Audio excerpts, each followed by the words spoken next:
Hello friends, let us now learn some important points in head and neck. Most commons we will see first. The most common carcinoma, most common things about the carcinoma of oral cavity we will see. First, most common mutation in carcinoma oral cavity is P53 mutation. Then most common site of carcinoma oral cavity is tongue or lip.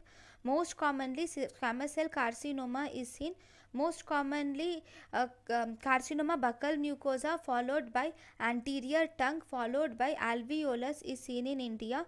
Most common pattern of spread is local extension and regional lymphatic spread is seen. Most common site of metastasis is lung is important. Most common lymph node metastasis, if you see, it is carcinoma tongue is the most common lymph node metastasis. Least common lymph node metastasis is seen in carcinoma lip.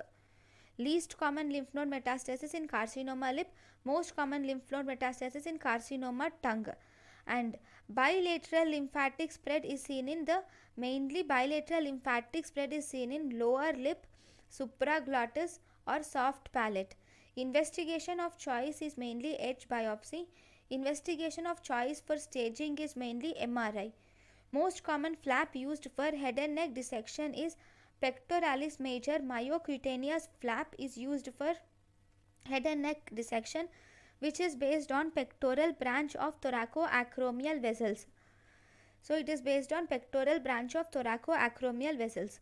So if you see the risk factors include tobacco smoking, alcohol, betel nut or areca nut chewing, pan masala, jagged sharp tooth, Plummer-Vinson syndrome, um, then ill-fitting dentures because they cause irritation over the oral cavity, syphilitic glossitis, HPV infection, Epstein-Barr virus infection and poor infection.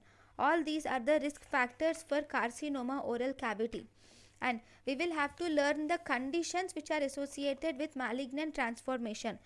Conditions associated with malignant transformation can be divided into three types. One, we have high risk lesions, medium risk lesions and low risk lesions.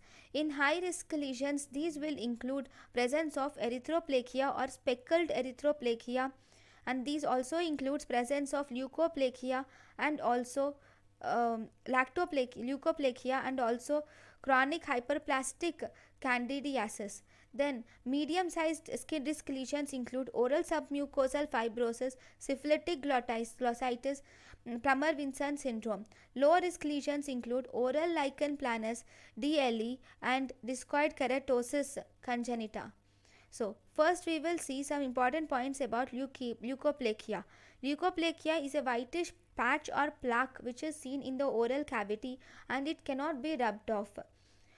It cannot be given any diagnostic name. It is just a condition which is seen in many diseases.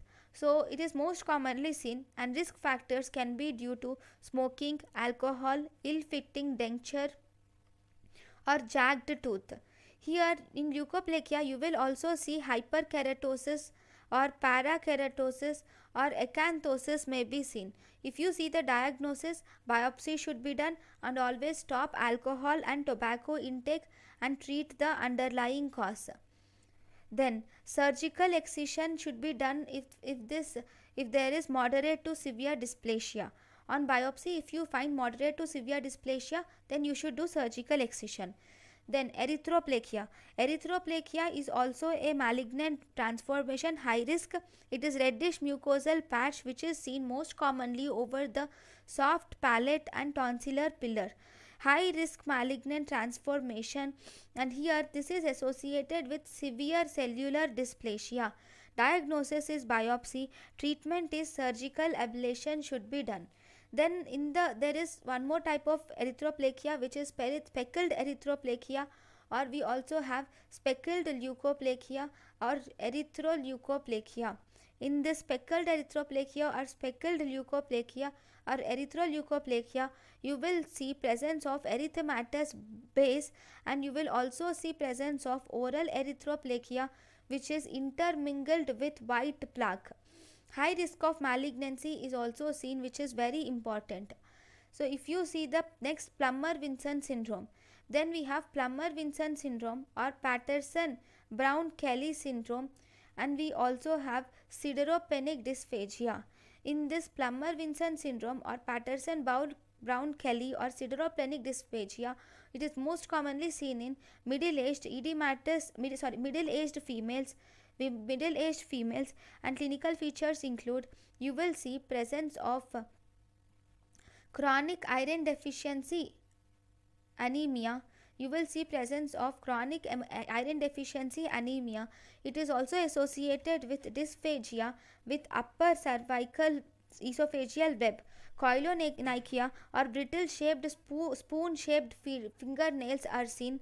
Brittle spoon shaped fingernails are seen, which is consistent with iron deficiency anemia. Splenomegaly, achlorhydria, and atrophic oral mucosa glossitis are seen in Plummer-Vinson syndrome. Then oral submucosal fibrosis. Oral submucosal fibrosis is a premalignant lesion which is due to the formation of fibrous bands seen in the oral cavity.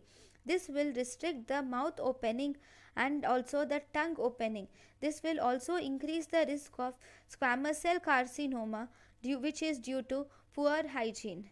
Then if you see the etiology, in this you will see areca nut is seen, and areca nut usage is one of the risk factor for oral submucosal fibrosis, and treatment is, we can do intralesional injection of steroid and triamcinolone.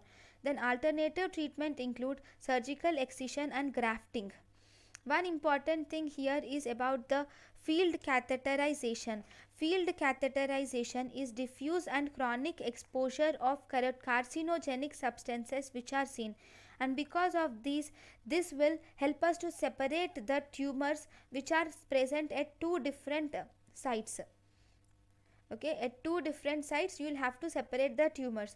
When the tumors are detected within 6 months, when two tumors at different sites are detected within 6 months, then we call it as synchronous tumors, and if those two tumors are detected after 6 months, then we call it as metachronous tumors.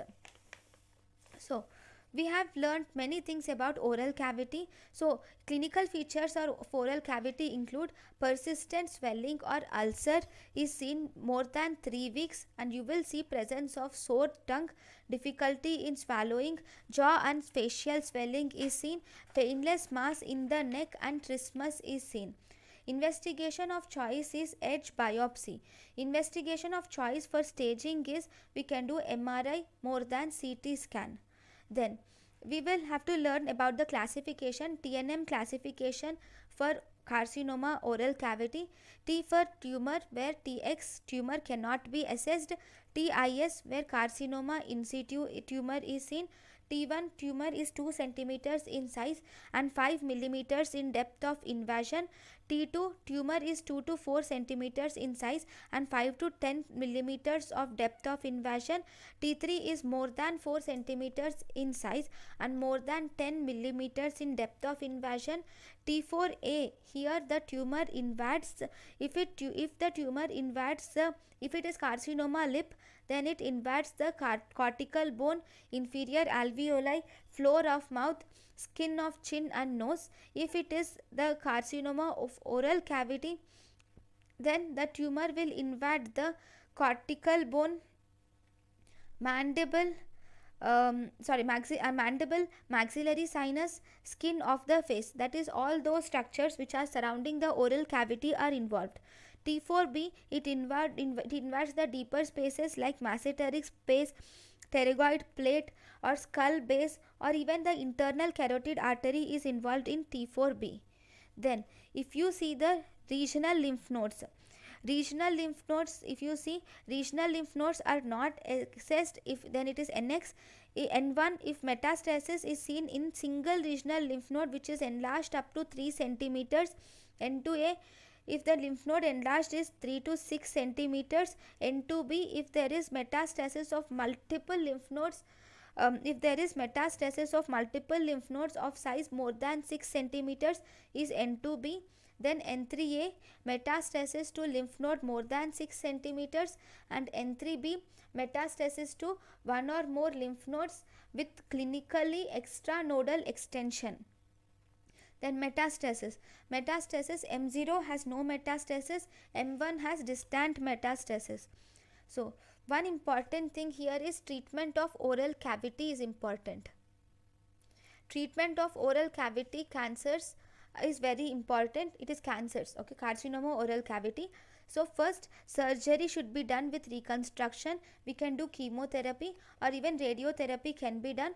If surgery is done with reconstruction, here you will do wide local excision is done with 2 centimeter margin.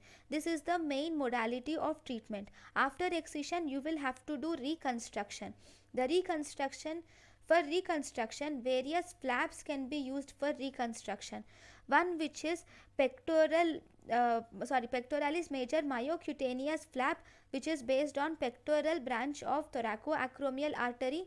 Second, forearm flap is also done, which is based on the radial artery. This forearm flap is used for reconstruction of the floor of mouth, lateral tongue or buccal mucosa, base of the tongue or soft palate. In all these we use the forearm flap. Third, anterolateral thigh flap can be used. In anterolateral thigh flap, this is based on pectoral vessels of descending branch of circumflex femoral artery. This is used for reconstruction of lateral part of the tongue or total tongue. So this is about anterolateral thigh flap. Then we can also use the rectus abdominis flap. Rectus abdominis flap is mainly based on deep inferior epigastric artery. This rectus abdominis flap is used for reconstruction of total tongue after gastrectomy. To reconstruct it, we use this rectus abdominis flap. Then chemotherapy. Chemotherapy, we can use cisplatin plus 5-fluorouracil is used. We can have two types of chemotherapy, one concurrent chemotherapy and concurrent radiotherapy. Concurrent chemotherapy, cisplatin is used. Concurrent radiotherapy is also done. Then in the radiotherapy, we can give external beam radiation can be used with dosage of 60 gray for 6 weeks. Complications are xerostomia is the most common complication, mucositis, dysgeusia, osteoradionecrosis can be seen. Osteoradionecrosis is the caries tooth in radiation field. This also, obviously, xerostomia is decreased production of saliva, which is the most common complication. So these are the important risk factors. Then we have seen the pre-malignant conditions, and then we have seen clinical features, the classification and treatment of oral cavity cancers. Thank you for watching.